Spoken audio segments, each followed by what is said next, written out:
سامعین گرامی، آج میں بتانے والا ہوں کہ رمضان جیسے مقدس، مکرم، معزز مہینے میں کون سا ایسا شخص ہے کہ روزے رکھنے کے باوجود، تراویح پڑھنے کے باوجود اور اسی طرح نمازوں کا اہتمام کرنے کے باوجود اس کی بخشش نہیں ہوتی؟ کون سا ایسا آدمی ہے کہ رمضان المبارک میں لیلۃ القدر جیسی رات کو پا لینے کے بعد بھی اس کی بخشش نہیں ہے؟ کیا وہ زنا کرنے والا ہے؟ کیا وہ مرتکب زنا ہے؟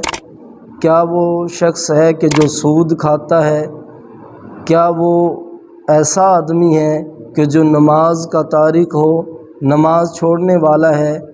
نہیں، ان میں سے کوئی بھی ایسا آدمی نہیں ہے، بلکہ حدیث پاک میں آتا ہے کہ 4 آدمی ایسے ہیں کہ اگر وہ توبہ کیے بغیر مر جائیں تو رمضان جیسے مقدس مہینے میں بھی ان کی بخشش نہیں ہے۔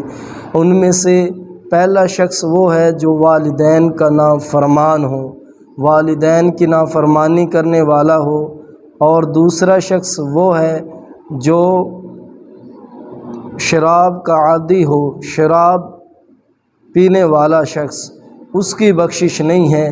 تیسرا وہ شخص ہے جو قطع رحمی کرنے والا، ناطے توڑنے والا، خونی رشتوں کو قطع کرنے والا ہے، اور چوتھا شخص وہ ہے جو دل میں کینہ، بغض، حسد، نفرت رکھنے والا ہو۔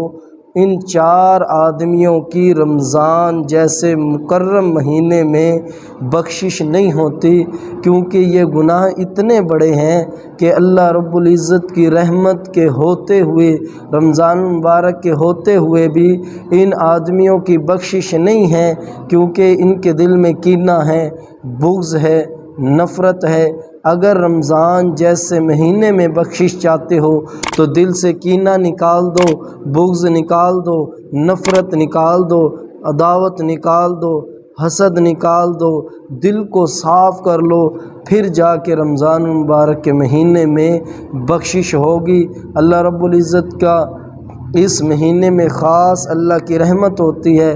حدیث پاک میں آتا ہے کہ ایک رمضان کے پہلی رات میں 1,00,000 مسلمانوں کی بخشش کی جاتی ہے جو جہنم کے مستحق ہوتے ہیں، ان کو جہنم سے نکال کر جنت میں داخلہ نصیب ہوتا ہے۔ اسی طرح دوسری رات میں اس سے ڈبل، پھر تیسری، پھر چوتھی، کرتے کرتے پھر آخری رات میں، رمضان کی آخری رات میں ان کے باقدر ساری راتوں کے جمع کر کے پھر ایک رات میں اللہ رب العزت بخشش فرماتے ہیں۔ لیکن پھر بھی اس کے باوجود 4 آدمی جو میں نے عرض کیے ہیں، ان کی بخشش پھر بھی نہیں۔